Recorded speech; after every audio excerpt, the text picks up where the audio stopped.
Jaya Radha Madhava Kunja Bihari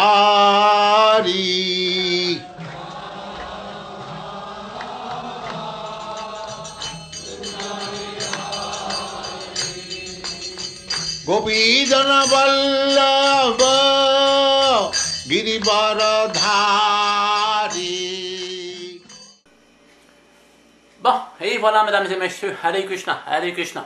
Ok, bien, dernièrement, bien, je me promenais dans les rues de mon quartier ici, et puis il y avait un restaurant qui, chaque semaine, pose des annonces, installe des annonces un petit peu partout dans le quartier, et des, je ne sais pas combien de dizaines et de dizaines, on voit partout ces annonces-là.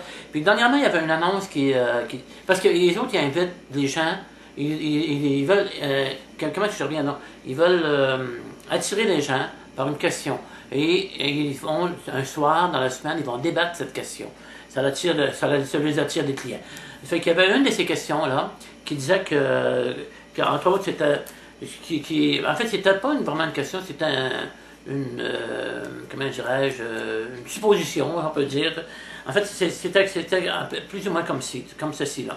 Si je ne me souviens pas de mes vies passées, cela veut dire que je n'existais pas auparavant.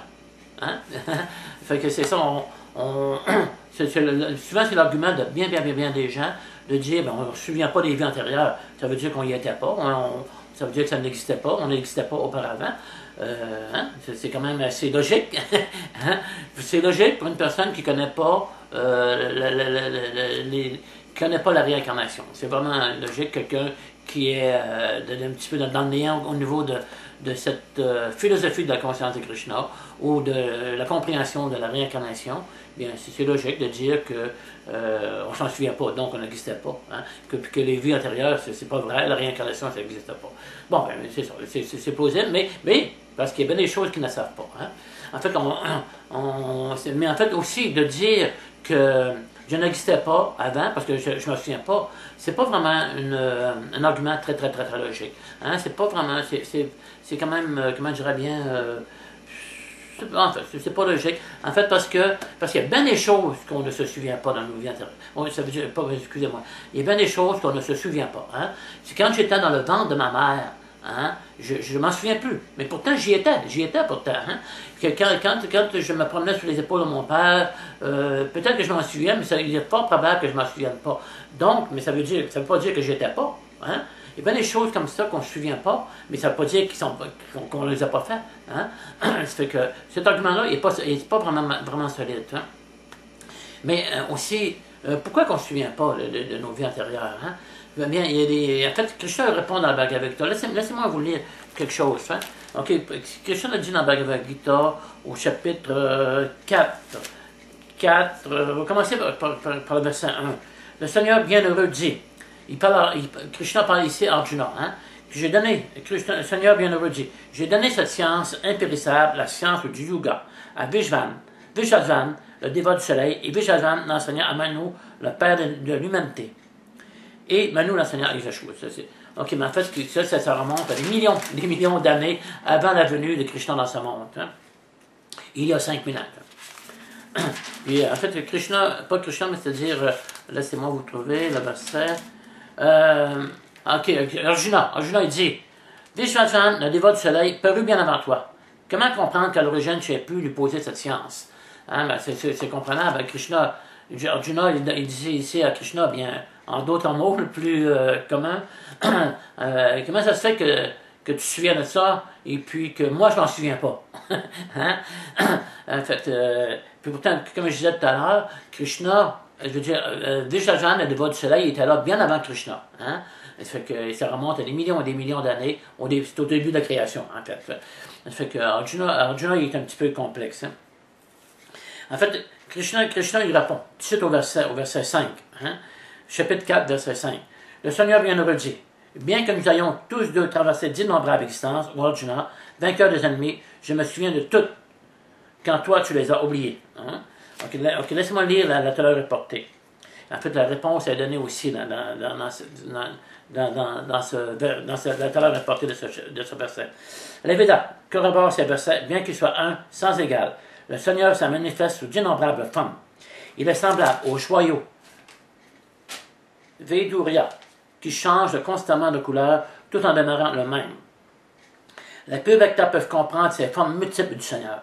Chose impossible pour ceux qui se limitent à l'étude de l'Évéda. Si on fait juste étudier les Védas, on ne va pas comprendre vraiment qui est Krishna. Hein? Mais dès qu'on devient un pur dévot de Dieu, on comprend vraiment qui est Krishna. Hein? Comme Prabhupada, il connaissait Krishna. Hein? Il fait qu'il pouvait nous en parler, il pouvait dire plein de choses sur Krishna. Et il était convaincu que Krishna c'était Dieu. Hein? Peu importe le nom qu'on donne à Dieu, Krishna, Jéhovah, Bouddha, là, on parle toujours à la même personne. Hein? Ok, laissez-moi continuer. Je suis un petit peu sorti du sujet, mais je reviens. Les Bhaktas, comme Arjuna, sont les compagnons éternels du Seigneur et ils descendent avec lui chaque fois dans l'univers matériel. Ils assument alors divers rôles pour les servir. Ainsi, notre verset montre qu'il y a plusieurs millions d'années, lorsque Sri Krishna énonça la Bhagavad Gita au départ du soleil, Vishvasan, Arjuna était présent, bien que dans un autre rôle. Mais la différence entre Krishna et Arjuna est que Krishna se souvient de ses apparitions passées et non Arjuna. Hein? Arjuna était pris avec le même problème que nous. En fait, dans la même situation que nous, il ne se souvenait pas qu'il avait été avec Krishna en compagnie de Vishvasan. Mais Krishna s'en souvient, mais pas Arjuna. On va voir pourquoi un petit peu plus loin. Voilà qui distingue le Seigneur suprême de l'âme infime émanant de lui. Arjuna, comme l'indique ce verset, est un puissant héros, à même de terrasser n'importe quel adversaire, mais il demeure incapable de se souvenir de sa vie passée. L'homme, quel que soit son rang, ne peut jamais égaler le Seigneur. Même ses compagnons, qui sont tous des êtres libérés, n'y peuvent parvenir. Le Seigneur, dit le Brahma Samhita, est Achyuta, infaillible.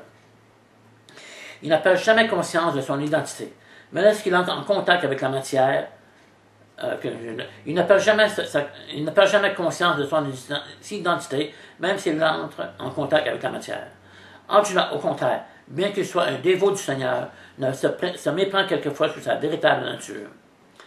Mais même là, le Bhakta peut, par la grâce du Seigneur, retrouver d'un coup la conscience de son infaillibilité. L'athée, lui, ne parvient jamais à comprendre la nature absolue de Krishna. Et par suite, son cerveau démoniaque ne peut pénétrer le sens de la Bhagavad Gita. Krishna et Arjuna, tous deux sont éternels, mais l'un garde conscience d'actes accomplis des millions d'années auparavant et non l'autre. Hein? C'est que l'être vivant, lorsqu'il change de corps, oublie tout de sa vie passée. Hein? Dès qu'on change de corps, hein, qu'on prend un autre corps, on oublie complètement on oublie nos vies passées. Hein? Mais Krishna, par contre, il ne change pas de corps.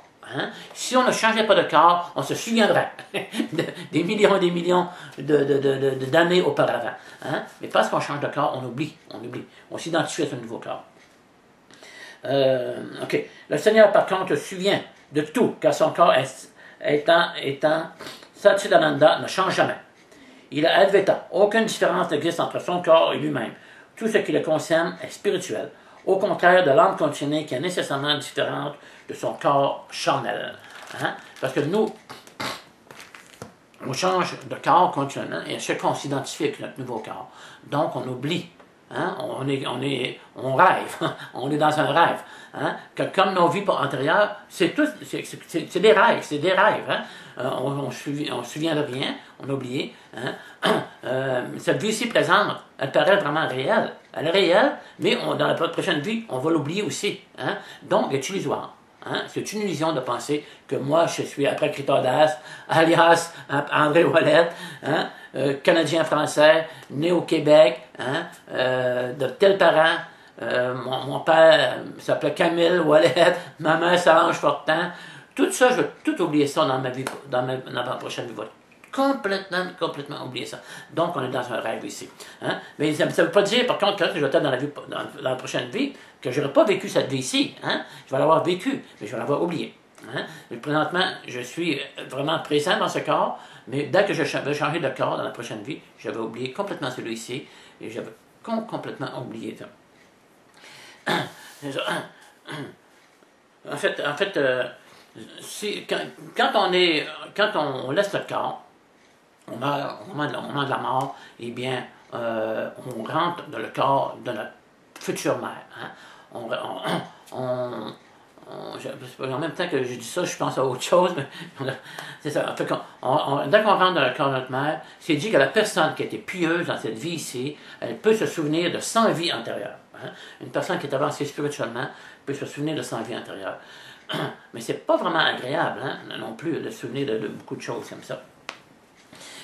En fait, dans un sens, on est mieux d'avoir oublié ces choses-là, nos vies antérieures, parce qu'il y a des choses que nous avons faites et qui n'ont pas été vraiment bien. Hein? C'est comme même dans cette vie-ci présente, il y a des choses que je préfère ne plus me souvenir, hein? Parce que ça n'a pas toujours été vraiment l'expression québécoise qui dit « j'ai pas toujours été vraiment catholique, hein? Mes actions n'ont pas toujours été vraiment selon les Écritures, et des choses que quand j'y pense, que ça me fait mal, ça me gruge dans le cœur ici, là, ça me dérange vraiment, ça me perturbe.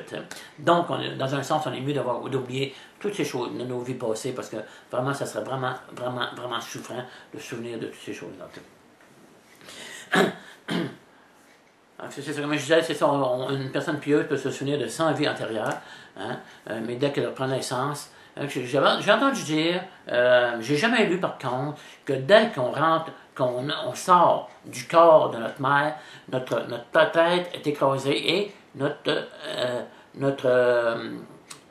mémoire est perturbée en même temps. Notre tête s'allonge, ça détruit, je ne sais pas ce que ça fait physiquement, mais ça dérange quelque chose. Juste une petite seconde, j'ai quelque chose d'autre aussi à lire que j'ai oublié, qui est dans la Bhagavad Gita.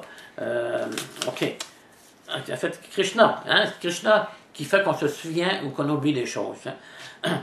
Parfois, là, on s'en rend compte, il y a des pensées qui arrivent comme ça, instantanées.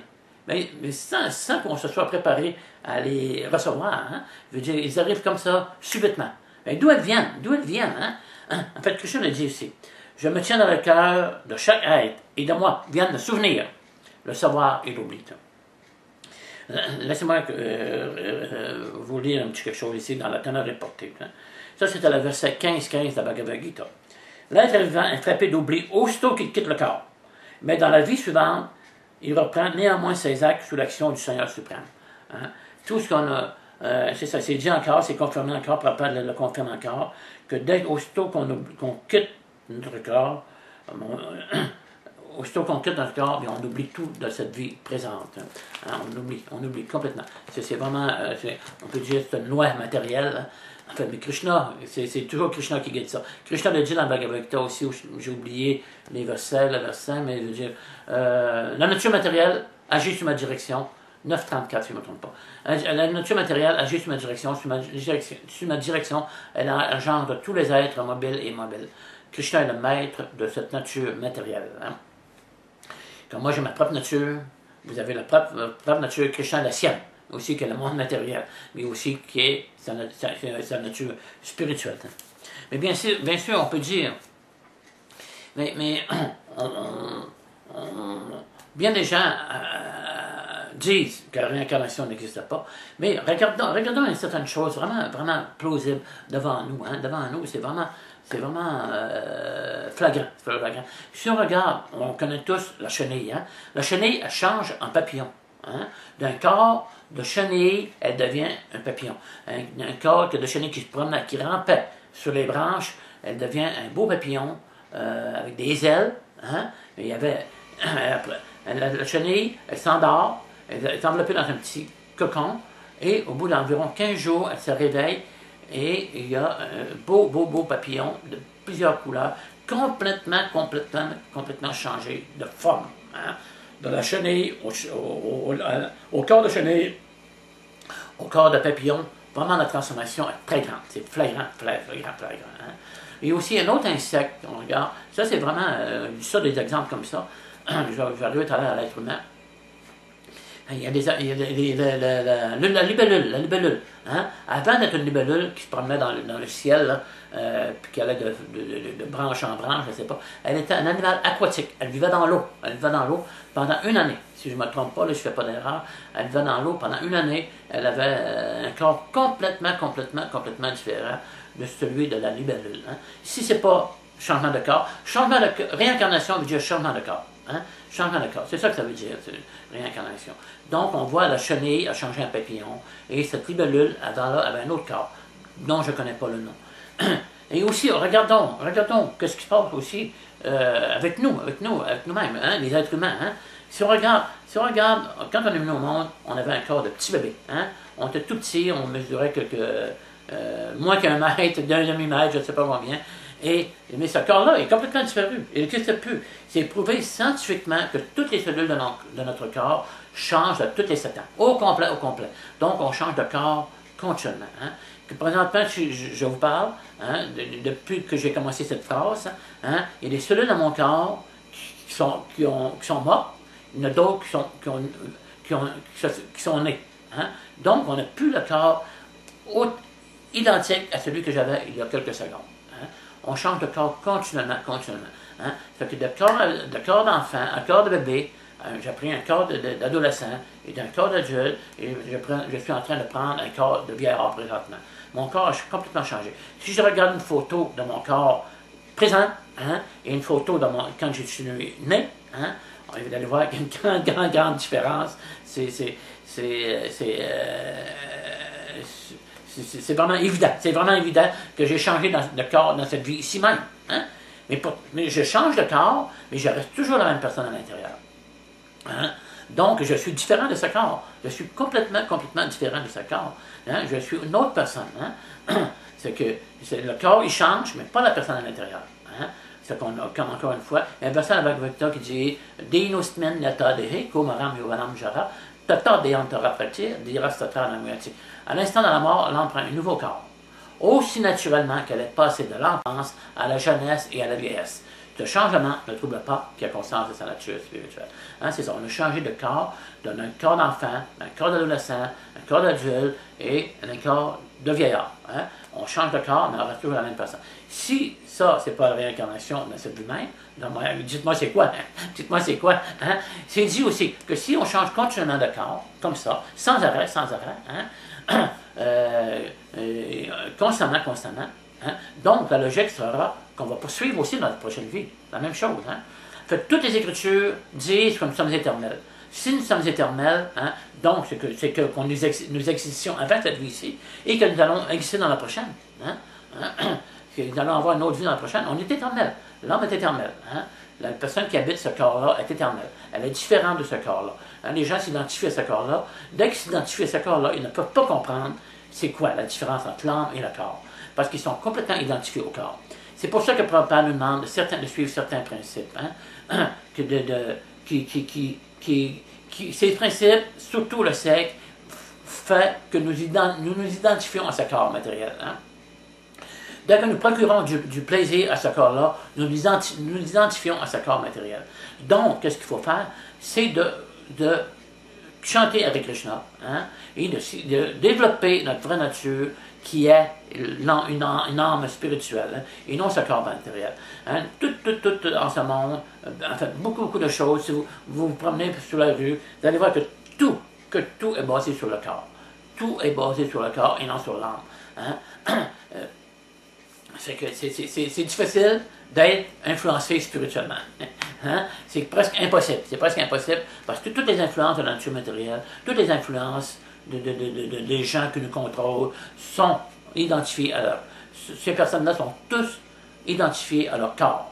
Hein? Et donc, ils nous enseignent que nous sommes ce corps matériel. Hein? Si nos dirigeants étaient les purs dévots, tout en ce monde changerait. Hein? Parce que les purs dévots est complètement identifié au corps. À l'âme. Hein?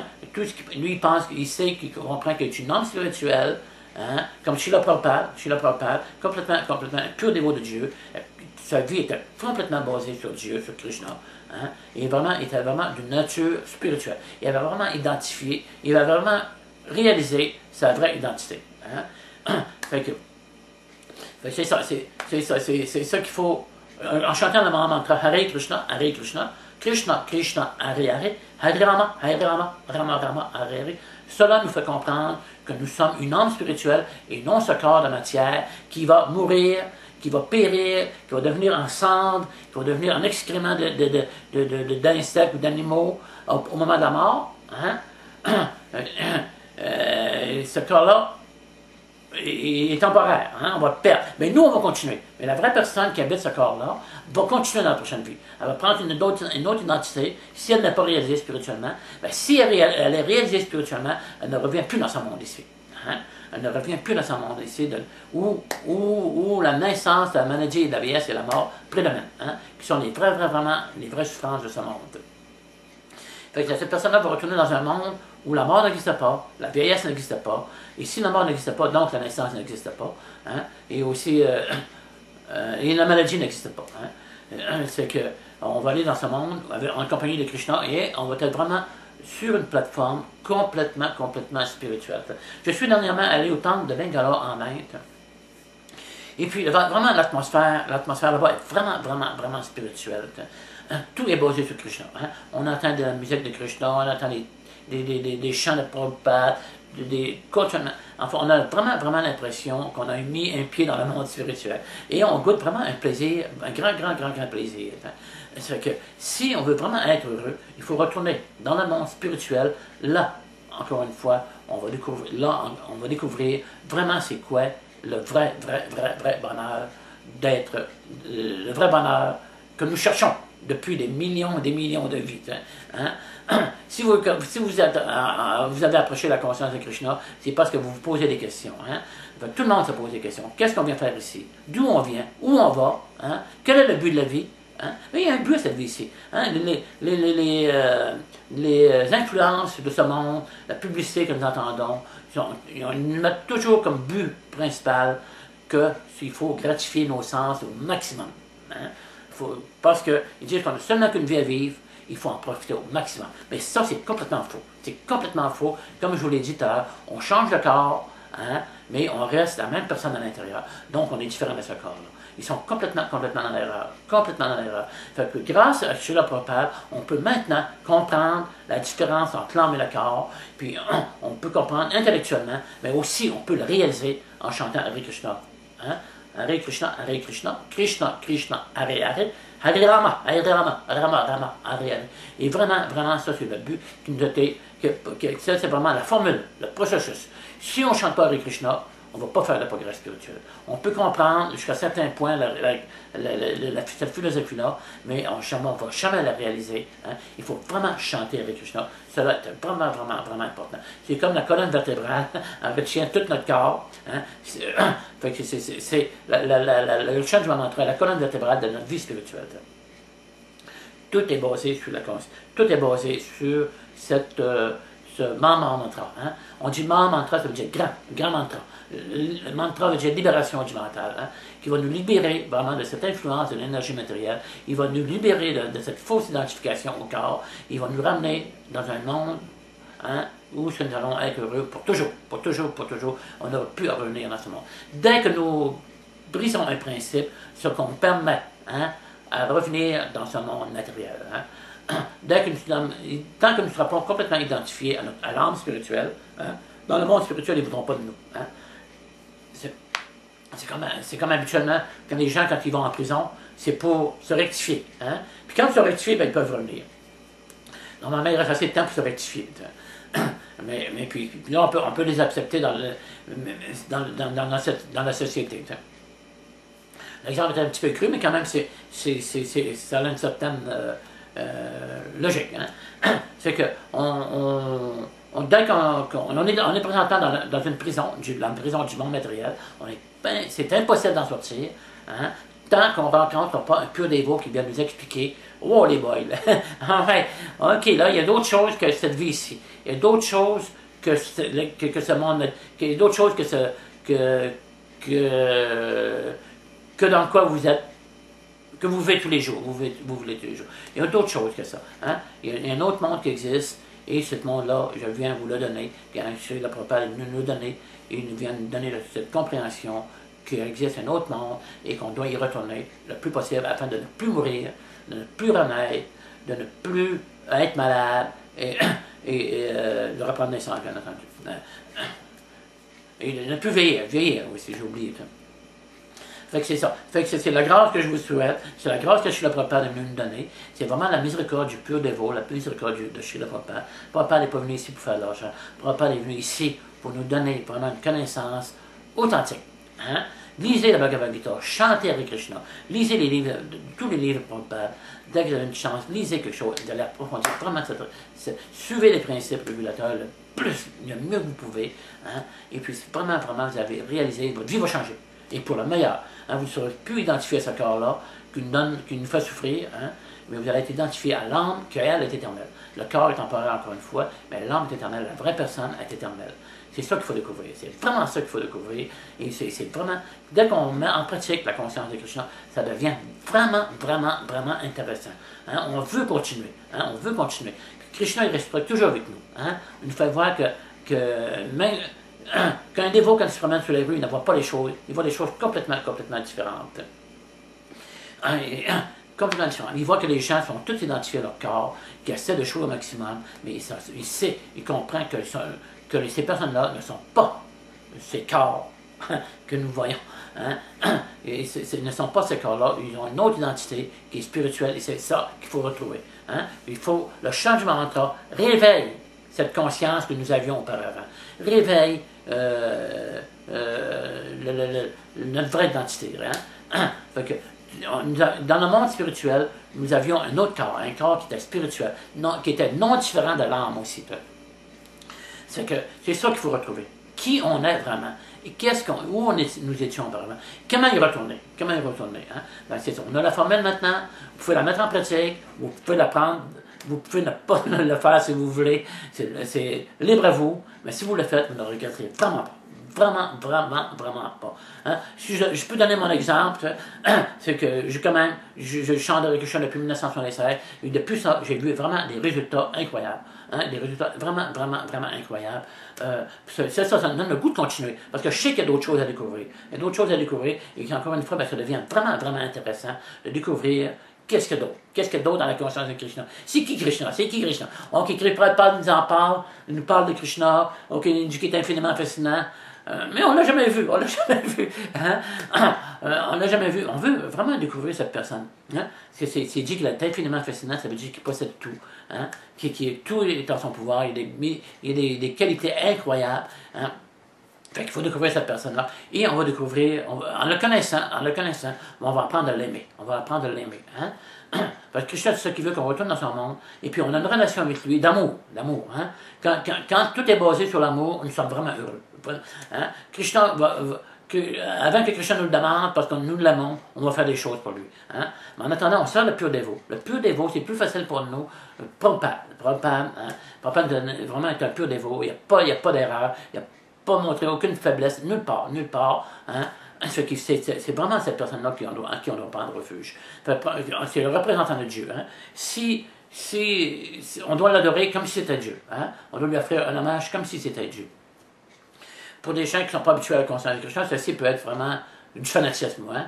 Un gourou qui vient de l'Inde, ainsi de suite. Mais Prabhupada, c'est un pur dévot. Mais on vous demande pas je ne vous demande pas de me croire aveuglément, mais lisez les livres de Prabhupada, d'aller voir que ce n'est pas une personne ordinaire. D'aller vraiment voir que Prabhupada n'est pas une personne ordinaire.